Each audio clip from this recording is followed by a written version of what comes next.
What's up everybody? Time check, 9 p.m. Nandito naman ako sa labas guys, having tea. Dito sa labas guys, 12 degrees ngayong 9 p.m. So malamig dito guys. So that's why having tea outside. Sarap mag-tea minsan dito sa labas guys kahit malamig. Yung bang magmuni-muni ka lang kahit malamig, gusto mong lumanghap ng fresh air, diba? Ganon yun minsan. Kasi dito sa amin guys, tahimik kasi dito sa amin. Kahit nandito ka sa labas, walang makakarinig sa iyo kasi yung mga bahay dito masyadong sarado, kaya tahimik, walang masyadong tao.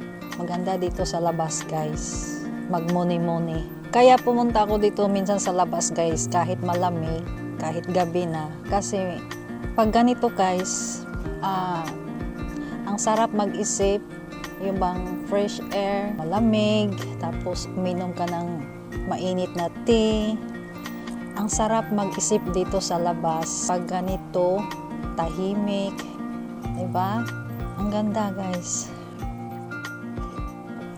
Ako lang dito mag-isa sa labas guys kasi yung asawa ko nag-ano na kasi maaga kasi yan umalis sa trabaho.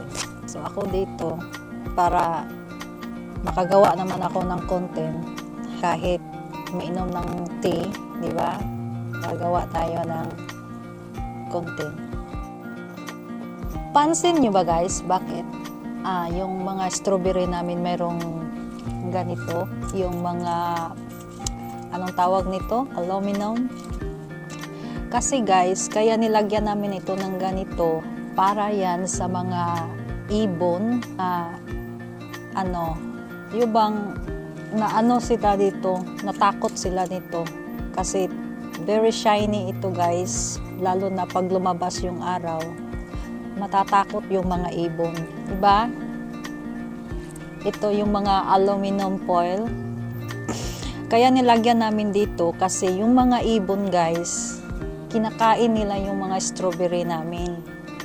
Kaya nilagyan namin siya ng ganito para avoid daw sa mga bird. Kasi kinakain nila yung strawberry guys eh. May tape na kayo. May tape na kayo guys. Kung mayroon kayong mga fruits na ito na strawberry, lagyan nyo ito ng ganito yung aluminum foil.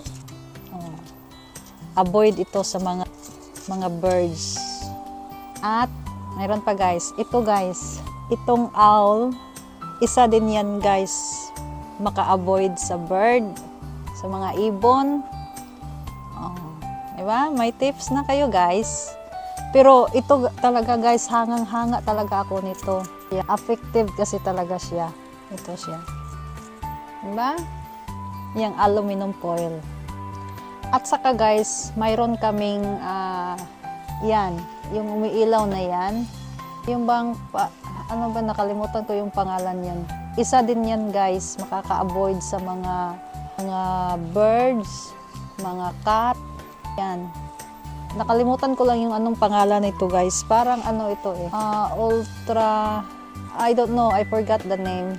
But nakakatulong din yan guys. Yan, nakita nyo itong aluminum foil. Kasi kinakain kasi nila yung mga strawberry eh. Kaya nilagyan namin ng ganun. So guys, kung mayroon kayong mga fruits na katulad ng yung ganito, lagyan nyo lang ito ng aluminum foil guys. Makaka-help yan kahit papaano. Diba? So mayroon na kayong alam na ito palang aluminum foil, nakaka-help pala avoid sa mga ibon na kumakain ng ating mga prutas. Yan. Diba guys? Habang nagtiti ako, so nagkukwentuhan na naman tayo. Okay guys, this is for my video today. I'll see you again for my next video. Follow and share. Love, love, love. Bye!